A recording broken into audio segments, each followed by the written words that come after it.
मजलिस है, उलमाए इकराम की मजलिस है, तलबा इकराम की मजलिस है, ये कोई आवाज़ों का अड्डा नहीं है। यार क्या बोल रहे हैं? मैं ज़बान संभाल कर निकालिए, मैं ज़बान खींच करूंगा, पहचानते हो मैं कौन हूँ? अरे भाई आप इतने गर्मी क्यों दिखा रहे हैं? जरा शांति और सुकून से बात कीजिए, छोटे और बड़े का कुछ लिहाज कीजिए। ये हमारी होने वाले चेहरे में नजीबा जुटाना एक शवर है, शवर के लिए आगे कुछ मदद करें। और इलेक्शन में खुदाई जारी करे, अब ना जाने विषय का क्या होगा।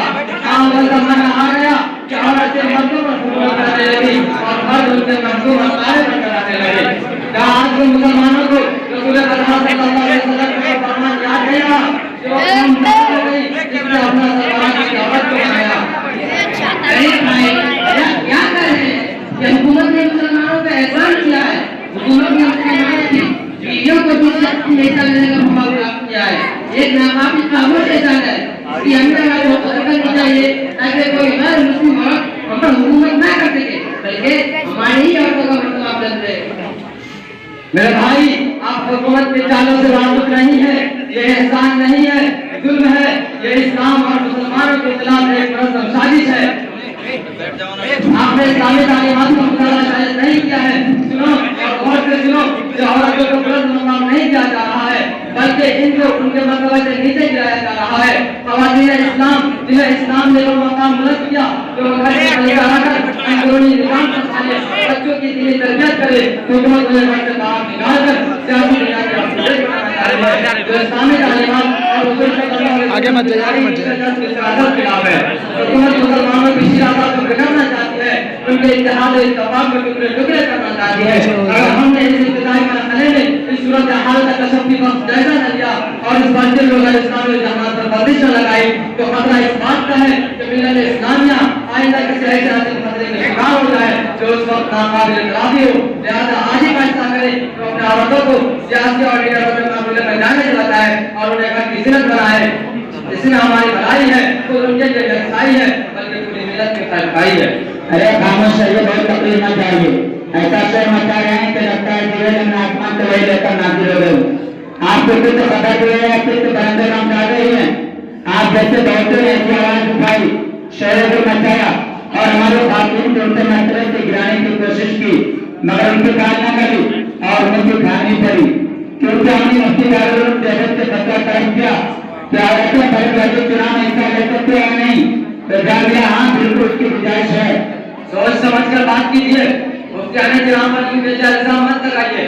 शायद आपको मालूम है कि इस इल्जाम तलाशी का अंजाम क्या होगा और इसमें वाक़ई का नतीजा क्या होगा। ऐसा लगता है कि आपने दारुल उलूम का फतवा पढ़ा ही नहीं। अगर आपने उसको पढ़ा होता और उसके निकाल को लौट किया होता और उसके मफहूम माने के समझने की कोशिश की होती तो कभी ऐसा न कहते। चलिए चलिए रहने दीजिए, बहुत तकलीफ जा रहे हैं। अरे भाई ऐसा लगता है कि आपके सामने मेरी कोई हकीकत है ही नहीं। भला बताइए, फतवा हमने लिया, आप अभी से कह रहे हैं कि आपने उसको पढ़ा नहीं, उसकी निकाह को गौर नहीं किया, उसके मफहूम को समझने की कोशिश नहीं की। भला बताइए, अगर हम नहीं समझेंगे क्या आप समझेंगे? हाँ सही कह रहा हूँ, आपके अंदर तो समझने की सलाहियत नहीं है। सुनो और मुझसे सुनो। नहीं मैं आप नहीं सुन सकता, आप हर तरह फिफ्टीन मालूम होते हैं। अगर आपके बचने होते हैं मुफ्ती दारुल उलूम को बुलाकर इस पूरे मजमे के सामने इस बंदे के नजर को वाजे कराइए। हमारे बस में है, मैं अभी बुला सकता हूँ, बशर्ते कि तुम यकीन करो कि अगर फैसला मेरे हाथ में हुआ तो तुमको ये पूरी मजलिस से तस्लीम करना पड़ेगा और नजीबा सुल्ताना के इलेक्शन से बिठाना होगा। अरे भाई पहले आप बुलाइए तो सही, इसके बाद आगे बात कीजिएगा। बुलाइए कहाँ?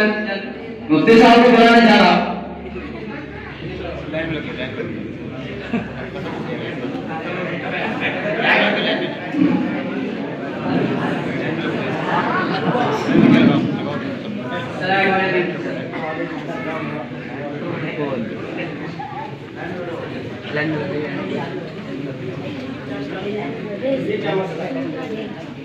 ये क्या मसला? मुफ्ती साहब असल मसला ये है कोई एक आदमी मसले की वजह बयान करो। मुफ्ती साहब, असल में मसला ये है कि आने वाले दिनों में मेरे नेताजी अपने एक सीएट हुई नजीबा सुल्ताना को चेयरमैन के लिए खड़ा किए। उसी का मैं प्रचार कर रहा था, इतने मेरे भाई साहब क्या फाड़ने लगे और कहने लगे कि ये हराम है, ये नाजायज है, इससे इससे इनका मर्तबा बुलंद नहीं होता, बल्कि मर्तबा में कमी आती है। और न जाने क्या क्या बकवास कर रहे थे भाई साहब। अरे मुफ्ती साहब, इसी बात नहीं, बल्कि मैंने ये भी हवाला दिया कि दारुल उलूम से तत्व तरफ किया गया, जिसमें ये इजाजत दी गई, मगर ये बेवकूफ उसको मानने के तैयार नहीं, बल्कि मजीद ये कहने लगे कि आप लोगों की कौन नाकुस है, आप लोगों में समझने की सलाहियत नहीं, आप लोगों ने इसके मफहूम पर कोशिश गौर फिक्र नहीं किया, उसको समझने की कोशिश नहीं की और तरह तरह की बातें बनाने लगे। मैंने इसको बहुत समझाया, लेकिन ये बेवकूफ की तरह शरों को बताने लगा और मेरी एक बात न मानी। मुफ्ती साहब, उन्होंने हमको बिल्कुल कहा है। सुनो, अब लड़ने की जरूरत नहीं है। दारुल उलूम देवबंद से जो फतवे शाये हुए हैं, उनमें ये कहा गया है कि अगर ख़वातीन हुदूद शरइया में रहकर उम्मीदवार बनती हैं तो फिर जायज़ है, और अगर हुदूद शरइया की रियायत उनसे इस सूरत में नहीं हो सकती है तो फिर जायज़ नहीं है। अब हमें ये देखना और गौर करना है कि आया इस जमाने में हुकूमत के सऊदी पर आ जाने के बाद इस रियायत की तवक्को की जा सकती है या नहीं। देखने में आया है कि कोई इलाज कहता है कि मेरी बीवी सोनो सलाम की पाबंद है, हुदूद शरइया की रियायत करती है, अहकाम शरइया की रियायत करते हुए मुल्क कौम की खिदमत करेगी, मगर ये नहीं हो पाता है। और फिर ये कि वो इंसान कितना बेगैरत है जो अपनी बीवी को उम्मीदवार बनाकर उनके नामों का ऐलान कराता है, उनके फोटो पर चस्पा कराता है।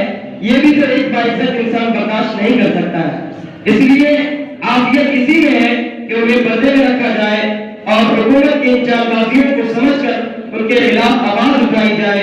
हमारी आवाज सुनी जाएगी, बशर्ते कि हम मुत्तहिद होकर ये काम करें। मुफ्ती साहब, आपका बहुत बहुत शुक्रिया कि आपने मसला की वजाहत फरमा दी। अब मेरी समझ में आ गया इसमें जो हुकूमत की चालबाजियां है, ये जो मुसलमान और इस्लाम के खिलाफ मुनज़्ज़म साजिश है।